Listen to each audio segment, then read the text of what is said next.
Bem-vindas e bem-vindos à nossa conversa de hoje. O tema é, olha, fascinante.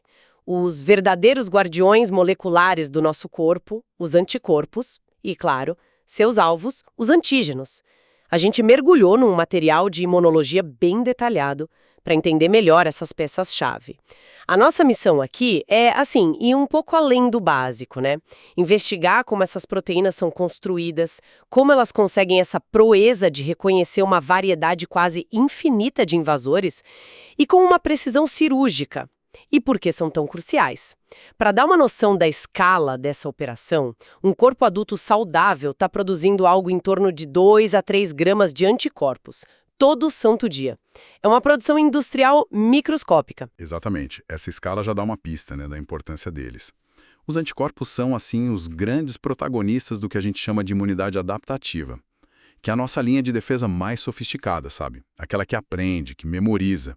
Eles são a resposta específica que o corpo monta contra estruturas que ele identifica como estranhas, os antígenos. E o que mais impressiona mesmo é essa combinação de diversidade que é quase ilimitada com uma especificidade incrível. Então vamos começar desvendando esses termos. Anticorpos são, basicamente, proteínas que circulam no nosso sangue, outros fluidos também.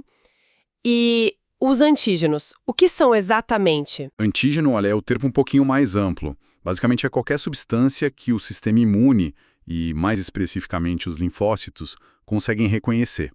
Na prática, geralmente são proteínas ou polissacáridos que ficam ali na superfície de bactérias, vírus, fungos ou até toxinas que eles liberam.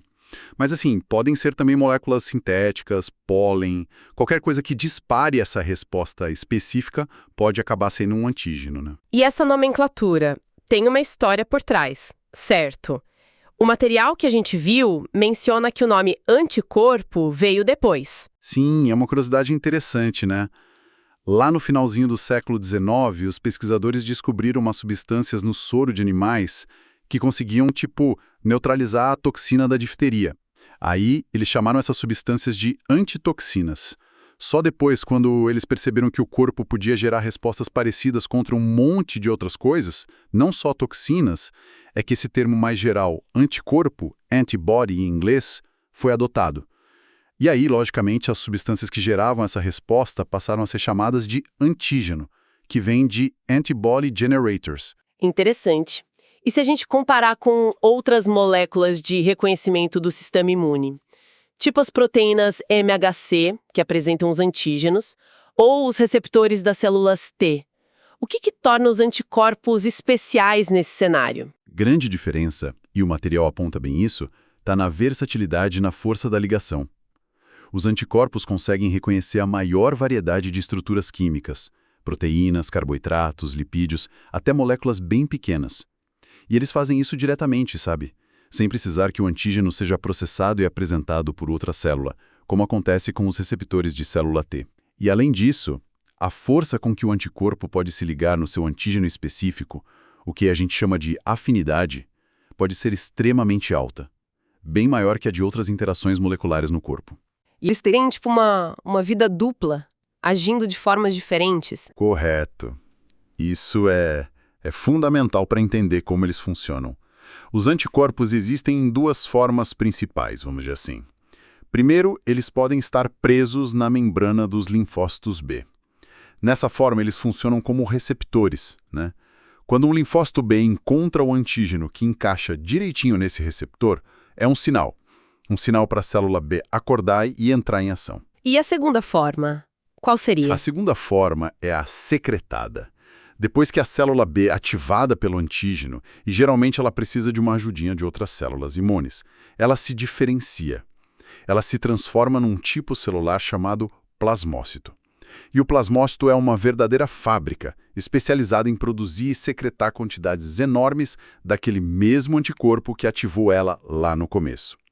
São esses anticorpos secretados que circulam pelo sangue, pela linfa, pelos fluidos dos tecidos e até pelas mucosas. Ah, faz sentido. Os que ficam na célula B detectam o problema e os secretados vão lá combater o problema onde ele estiver circulando, né? Exatamente. Esse é o o cerne da imunidade humoral, a imunidade mediada por moléculas no humor, que é o termo antigo para os fluidos corporais, né? E esses anticorpos secretados a gente encontra em todo lugar, no plasma, claro, mas também em lágrimas, saliva, leite materno. E um destaque importante é a IgA, um tipo específico de anticorpo que é secretado nas mucosas, do intestino, do trato respiratório. A produção só de IgA é gigantesca, responde por quase 2/3 daqueles 2 a 3 gramas diários que você mencionou. Nossa, 2/3 só para proteger as mucosas? Isso é muito mais do que eu imaginava. E esses anticorpos circulantes, eles destroem o invasor sozinhos assim? Nem sempre. Às vezes, a simples ligação do anticorpo ao antígeno já é suficiente para neutralizar alguma coisa, sabe? Tipo, impedir um vírus de infectar uma célula ou bloquear uma toxina.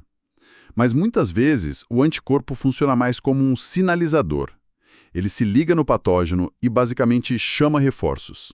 Ele recruta outras partes do sistema imune. Que tipo de reforços? Por exemplo, as proteínas do sistema complemento que podem, furar a célula invasora diretamente. Ou então, células fagocitárias, como os macrófagos, que vão lá e engolem e destroem o que tiver marcado pelo anticorpo. Entendido. Então a estrutura dessas moléculas deve ser bem particular para permitir tudo isso. Reconhecer o alvo e ainda chamar ajuda. Como é que eles são montados estruturalmente falando? A estrutura básica é, elegantemente simétrica. Todos os anticorpos compartilham um mesmo plano arquitetônico. São formados por 4 cadeias de proteínas. 2 cadeias são idênticas entre si e são maiores, a gente chama de cadeias pesadas, heavy chains ou H. E 2 também idênticas entre si, só que menores, chamadas de cadeias leves, light chains ou L. Elas se organizam numa forma que lembra a letra Y. Ah, um Y. Isso. As 2 cadeias pesadas formam o tronco e parte dos braços desse Y, enquanto as cadeias leves se prendem aos braços, uma em cada braço. E o material fala de uma unidade que se repete nessa construção, o tal do domínio Ig. O que é isso? Sim, essa é a chave para a construção. O domínio de imunoglobulina, ou Ig, é como se fosse um bloco de construção molecular padronizado. É uma estrutura globular com mais ou menos uns 110 aminoácidos, que se dobra de uma maneira bem específica. Pensa peças de Lego. As cadeias pesadas e leves são feitas pela repetição desses domínios Ig, ligados uns aos outros. Uma cadeia leve tem 2 domínios Ig. Já uma cadeia pesada tem 4 ou 5, depende da classe do anticorpo. E dentro dessas cadeias tem partes diferentes. O texto menciona regiões variáveis e constantes. Exato. E essa é a genialidade do design, né? Na ponta de cada braço do Y, tanto na cadeia pesada quanto na leve, o primeiro domínio Ig é chamado de região variável, V. O nome já diz tudo. A sequência de aminoácidos nessa região varia enormemente entre diferentes anticorpos. O resto da cadeia, o restante do braço e todo o tronco do Y é formado por domínios chamados de regiões constantes, C. Essas regiões são muito mais parecidas entre anticorpos da mesma classe. Então, a variabilidade está concentrada lá nas pontas dos braços do Y. É isso? Precisamente. As regiões V da cadeia pesada VH e da cadeia leve VL de um mesmo braço do Y se juntam para formar um sítio de ligação ao antígeno. Como a molécula básica tem 2 braços, cada anticorpo tem no mínimo 2 sítios idênticos de ligação ao antígeno. É a sequência específica dessas regiões V que determina qual antígeno aquele anticorpo vai reconhecer. Certo.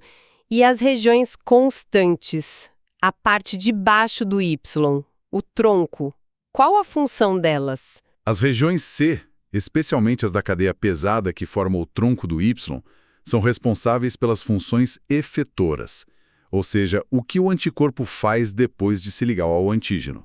É essa parte que interage com outras células do sistema imune, através de receptores específicos, os receptores Fc, ou que ativam o sistema complemento.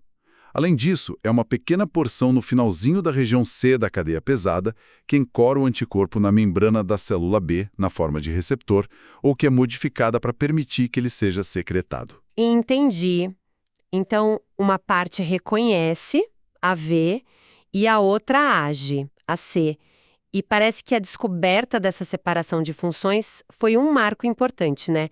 O material fala sobre cortar os anticorpos com enzimas. Sim, foi um trabalho clássico. Pesquisadores como o Rodney Porter e o Gerald Edelman, que até dividiram o Nobel por isso, usaram enzimas que cortam proteínas, tipo a papaina e a pepsina, para digerir os anticorpos. E eles descobriram que podiam quebrar a molécula em fragmentos que ainda funcionavam. A papaina, por exemplo, corta o anticorpo bem ali, acima da dobradiça do Y.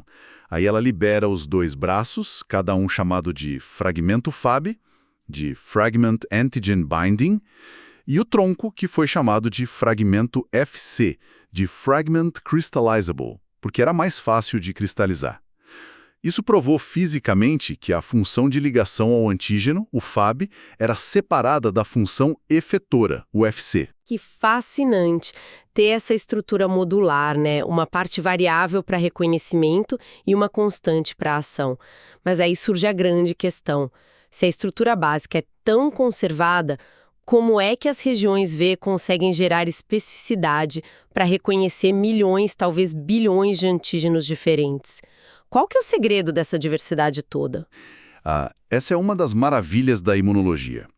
O segredo não está em toda a região V variar loucamente. A variabilidade é, na verdade, intensamente concentrada em 3 pequenos loops, ou trechos, dentro de cada região V, tanto na VH quanto na VL.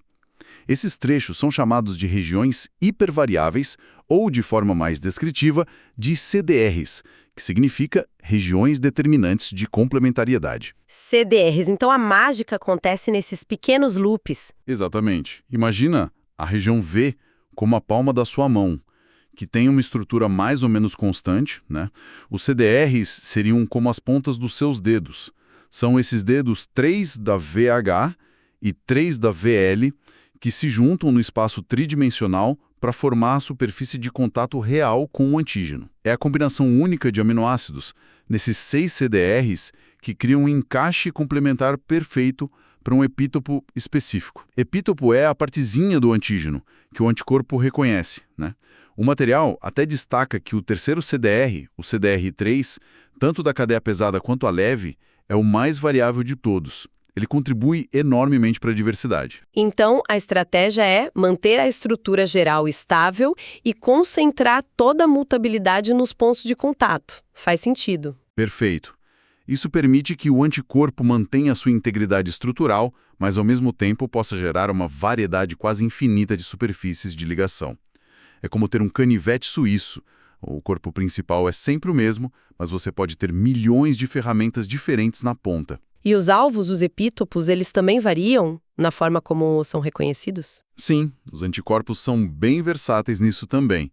Eles podem reconhecer epítopos lineares, que são simplesmente uma sequência contínua de aminoácidos numa proteína. Ou podem reconhecer epítopos conformacionais. Esses últimos são mais complexos, assim. São formados por aminoácidos que não estão em sequência direta na cadeia, mas que acabam ficando próximos uns dos outros quando a proteína se dobra na sua estrutura tridimensional. Se a proteína se desenovelar, por exemplo, o epítopo conformacional desaparece. Entendi. E os anticorpos podem reconhecer os dois tipos. Existem ainda os chamados determinantes neoantigênicos, que são epítopos criados por alguma modificação na proteína, como um corte ou a ligação de uma outra molécula. E a força dessa ligação, tem diferença entre a ligação de um único braço do Y e a ligação da molécula inteira? Ótima pergunta. A força da interação entre um único sítio de ligação, um Fab, e seu epítopo é chamada de afinidade. Ela é medida por uma constante, a KD. Quanto menor a KD, mais forte a afinidade. Menos provável que o anticorpo se solte do antígeno. Mas, como a maioria dos anticorpos tem pelo menos 2 sítios de ligação, e alguns isotipos, como a gente vai ver, têm até mais, a força total da ligação da molécula inteira ao antígeno é chamada de avidez. E a avidez é muito maior do que a simples soma das afinidades individuais. especialmente se o antígeno tiver múltiplos epítopos repetidos, como na superfície de uma bactéria, por exemplo. Pensa na diferença entre um único ganchinho de velcro, que seria a afinidade, e um pedaço grande de velcro com muitos ganchos, a avidez. A ligação fica muito mais estável, muito mais difícil de desfazer. Falando em isotipos com múltiplos sítios, isso nos leva a outro ponto importante: as diferentes classes de anticorpos. O material menciona IgA, IgD, IgE, IgG e IgM. O que define essas classes todas? O que define a classe ou isotipo de um anticorpo é a sequência de aminoácidos da região constante C da sua cadeia pesada. Lembra que a gente falou que essa região C, o tronco do Y, determina a função efetora? Pois bem, existem 5 tipos principais de regiões C de cadeia pesada nos mamíferos: a mu, delta, gama, epsilon e alfa. Elas dão origem, respectivamente, aos isotipos IgM, IgD, IgG, IgE e IgA. E dentro de IgG e IgA ainda existem subtipos, IgG1, 2, 3, 4 e IgA1, 2 em humanos, com pequenas variações na região C que também afetam um pouco a função. E as cadeias leves, elas também têm tipos diferentes? Sim, existem 2 tipos de cadeias leves, chamados kappa e lambda. Elas são definidas por suas regiões C também. No entanto, ao contrário dos isotipos de cadeia pesada, não parece haver uma diferença funcional conhecida entre ter uma cadeia leve kappa ou lambda. Cada molécula de anticorpo vai ter ou 2 cadeias kappa ou 2 cadeias lambda, nunca uma de cada. Uma curiosidade clínica interessante que o texto menciona é que, como normalmente a gente tem uma mistura de células B produzindo anticorpos com kappa e com lambda, um desbalanço muito grande nessa proporção, por exemplo, muito mais kappa do que lambda, pode ser um sinal de um tumor de células B, tipo mieloma ou linfoma. Porque aí um único clone maligno está se proliferando e produzindo só um tipo de cadeia leve. Entendi. Mas o que realmente importa para a função são os isotipos de cadeia pesada, por causa das regiões C. Como exatamente elas ditam a função do anticorpo? Elas fazem isso de 2 maneiras principais, basicamente. Primeiro, a estrutura da região FC, o tronco do Y, formado pelas regiões C das cadeias pesadas, determina a quais receptores FC, FCRs, em outras células imunes, o anticorpo pode se ligar.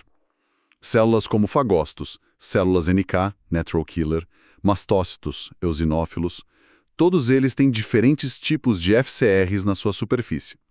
Assim, uma IgG, por exemplo, ao se ligar a um patógeno, pode usar sua região FC para se conectar a um FCR num fagócito. Isso sinaliza: coma isso aqui. É o processo de opsonização. Ah, então cada isotipo conversa com células diferentes através desses receptores. Exato. Já uma IgE, por exemplo, ligada a um verme parasita, pode se conectar a FCRs em eosinófilos ou mastócitos, e aí dispara a liberação de substâncias tóxicas contra o verme. Cada um tem seu papel. A segunda maneira é pela interação com o sistema complemento. As regiões FC de IgM e de algumas subclasses de IgG são muito eficientes em ativar a via clássica do complemento, quando o anticorpo está ligado a um antígeno. O complemento é aquela cascata de proteínas no sangue que pode levar à destruição direta do patógeno ou aumentar a inflamação e a fagocitose. A IgM, por ser uma molécula pentamérica, 5 unidades de Y juntas, é especialmente potente em ativar o complemento, porque ela agrupa várias regiões FC no mesmo local. E a IgA, que você mencionou antes, das mucosas? A IgA, por outro lado, ela é mais especializada em funcionar nas mucosas. Muitas vezes ela neutraliza os patógenos antes mesmo que eles consigam invadir os tecidos. É a primeira linha de defesa ali. E uma célula B, ela pode mudar o tipo de anticorpo que produz ao longo do tempo? Pode. E isso é crucial para adaptar a resposta imune. Uma célula B geralmente começa produzindo IgM e às vezes IgD na sua superfície. Depois que ela é ativada e recebe sinais de outras células, como as células T auxiliares, ela pode passar por um processo chamado troca de isotipo, ou troca de classe. Geneticamente falando, ela meio que recorta o gene da região C de cadeia pesada que ela estava usando, μ ou delta, e cola o gene de outra região C, gama, epsilon ou alfa. O mais importante é que a região V não muda. Ah, a especificidade continua a mesma. Exatamente. A célula continua produzindo um anticorpo que reconhece o mesmo antígeno de antes, mas agora com uma função efetora diferente, mais apropriada para combater aquele invasor específico naquele momento. É como manter a mesma chave, a região V, mas trocar o chaveiro, a região C, por um que tenha outras ferramentas úteis. Essa flexibilidade é impressionante mesmo. E você mencionou que a região C também afeta quanto tempo o anticorpo dura no corpo. Tem diferença entre eles? Sim, a meia-vida varia bastante. IgM e IgA duram só alguns dias na circulação, mas a IgG tem uma meia-vida excepcionalmente longa, de 3 a 4 semanas. Isso se deve a um receptor especial chamado Fc neonatal, FcRn. Ele foi descoberto inicialmente por transportar IgG da mãe para o feto, através da placenta. Mas hoje a gente sabe que ele tem uma função super importante no adulto também. Dentro das células que revestem os vasos sanguíneos e outras células, o FcRn basicamente resgata a IgG que foi internalizada para ser degradada. Ele se liga a IgG em pH ácido, dentro da vesícula celular, e a transporta de volta para a superfície da célula, liberando-a no sangue em pH neutro.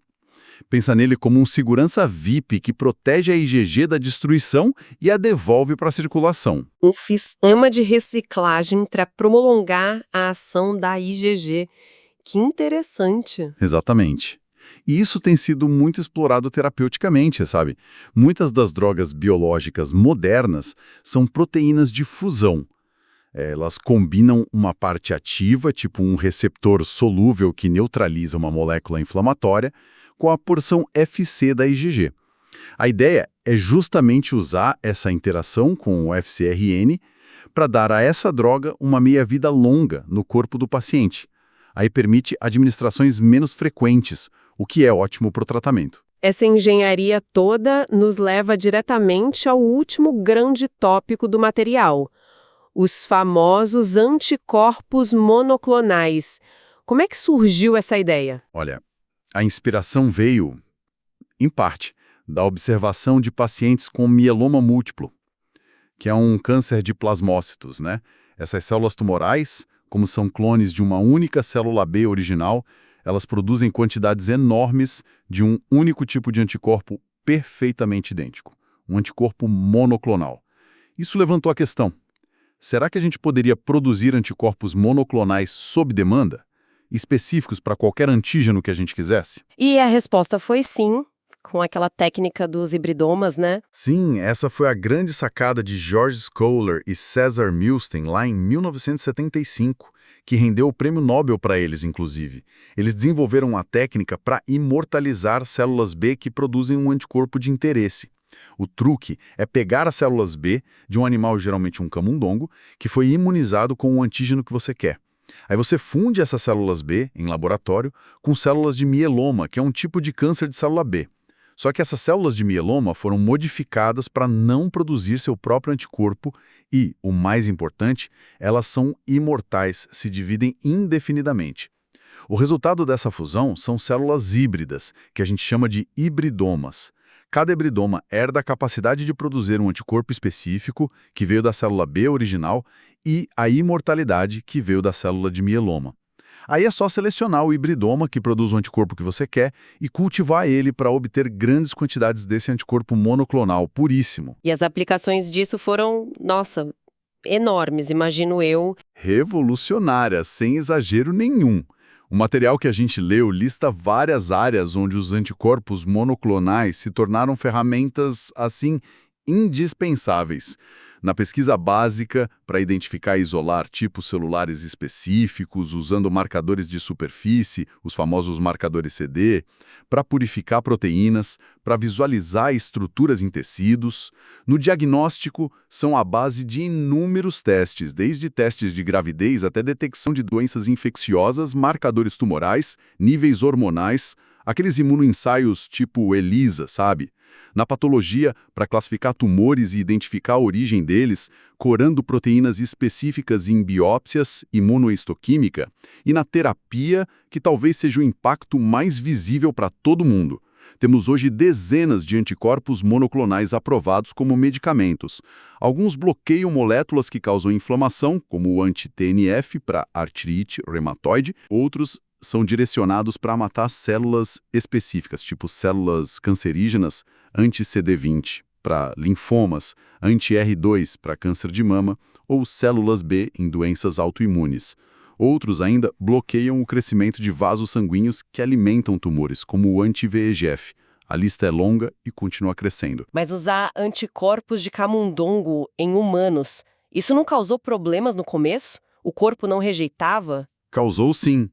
No início, os anticorpos monoclonais eram inteiramente de camundongo, e o sistema imune humano reconhecia essas proteínas como estranhas e montava uma resposta contra elas, a chamada resposta RAMA, Human Anti-Mouse Antibody. Isso não só diminuía a eficácia do tratamento, como podia causar reações alérgicas bem graves. E como é que superaram isso? Com engenharia genética. Primeiro, desenvolveram anticorpos que a gente chama de quiméricos. Neles, as regiões V, que reconhecem o antígeno, ainda eram de camundongo, mas as regiões C, a maior parte da molécula, já eram humanas. Depois, criaram os anticorpos humanizados, onde só os CDRs, lembra os dedos que tocam o antígeno, eram de camundongo, e todo o resto da estrutura era humana. E mais recentemente, temos tecnologias para produzir anticorpos totalmente humanos, seja usando camundongos transgênicos que têm genes de anticorpos humanos, seja por técnicas como o phage display, que permite selecionar anticorpos humanos direto no laboratório. Isso reduziu muito, muito mesmo, o problema da imunogenicidade. É realmente incrível ver como o entendimento da estrutura e da função levou a essas aplicações tão poderosas. Olhando para trás em toda a nossa discussão de hoje, o que fica como mensagem principal sobre antígenos e anticorpos? Acho que a mensagem central é a extraordinária combinação de especificidade e adaptabilidade dos anticorpos, né?